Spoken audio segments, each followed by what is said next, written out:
here's the thing, whether your dog has PICA or they're just a diehard scavenger, or maybe they do have a nutritional deficiency, and we should talk about your dog's diet next. Your dog shouldn't be taking things off the ground and eating them that you didn't give them.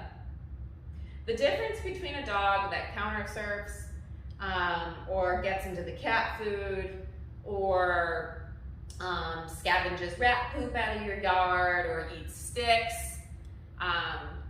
the difference between a dog that does that and a dog that doesn't is the fact that the dog who doesn't has been told no appropriately, right? The dog who doesn't do that understands that that behavior is bad. They've been punished for it.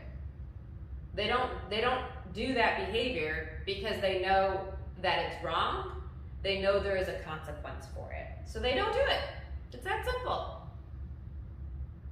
Dogs that have not been punished appropriately for taking things off the ground, take things off the ground.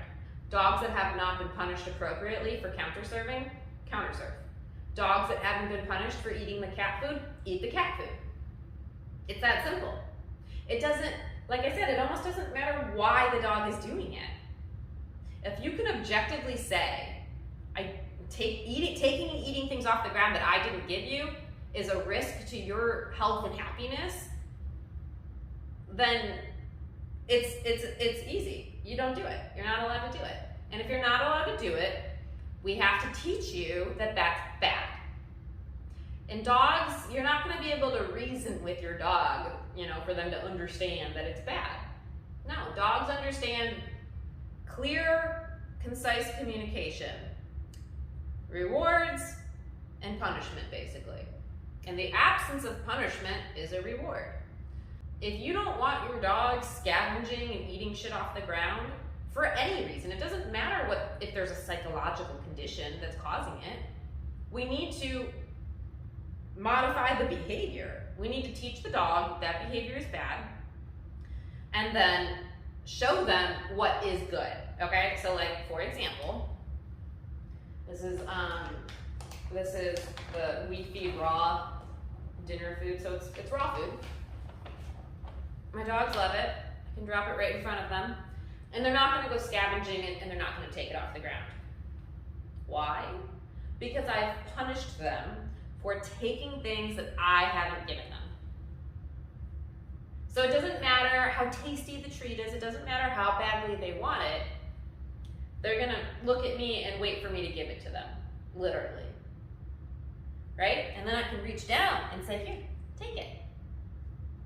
And then they'll take it. But that wasn't a permission slip to go and vacuum up the rest of them. So that's the difference. A dog with boundaries and accountability doesn't scavenge. They only eat the things that you give them to eat. They only play with the toys that you give them to play with. They don't have their nose to the ground on the walk trying to eat all of the things. I had one client once, her dog was literally eating rocks. So that's the difference, right? We have to inhibit the behavior.